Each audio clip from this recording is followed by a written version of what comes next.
Jambagi B ಶಿವಾರ್ ಬಳಿ ಸಂತಪುರ ಪೊಲೀಸರಿಂದ 19,77,500 ಮೌಲ್ಯದ ಗಾಂಜಾ ಜಪ್ತಿ. ಇಬ್ಬರು ಆರೋಪಿಗಳ ಬಂಧನ. ದ್ವಿಚಕ್ರ ವಾಹನದ ಮೇಲೆ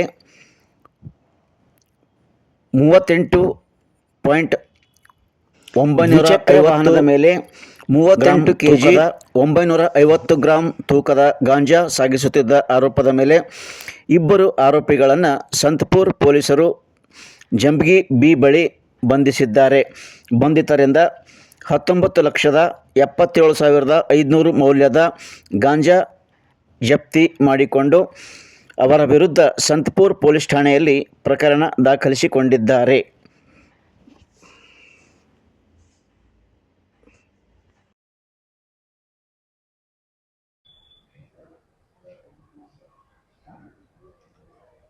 ಮಾರ್ಚ್ 9ನೇ ತಾರೀಕು ಈವ್ನಿಂಗ್ 4 ಇಬ್ಬರು ಆರೋಪಿಗಳು ತೆಲಂಗಾಣದಿಂದ ಸಂತಪುರ್ಗೆ ಬರುವಾಗ 38 ಕಿಲೋ ಗಾಂಜಾನ ಸಾಗಣೆ ಮಾಡಬೇಕಂತ ಪ್ರಯತ್ನ ಮಾಡುವಾಗ ನಮ್ಮ ಸಂತಪುರ ಪೊಲೀಸ್ ಅಧಿಕಾರಿಗಳು ಹಾಗೂ ಸಿಬ್ಬಂದಿ ರೈಡ್ ಮಾಡಿ 38 ಕಿಲೋ ಗಾಂಜಾನ ವಶಕ್ಕೆ ಪಡೆದಿದ್ದಾರೆ.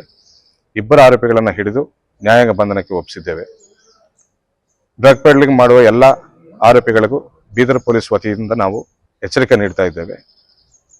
ಅದೇ ರೀತಿ ಒಳ್ಳೆ ಕಾರ್ಯಾಚರಣೆ ಮಾಡಿದ್ದ ನಮ್ಮ ಬೀದರ್ ಪೊಲೀಸ್ ಸಿಬ್ಬಂದಿಗಳಿಗೂ ಹಾಗೂ ಅಧಿಕಾರಿಗಳಿಗೂ ನಾನು ಪ್ರಶಂಸೆ ನೀಡ್ತಾ ಇದ್ದೇನೆ.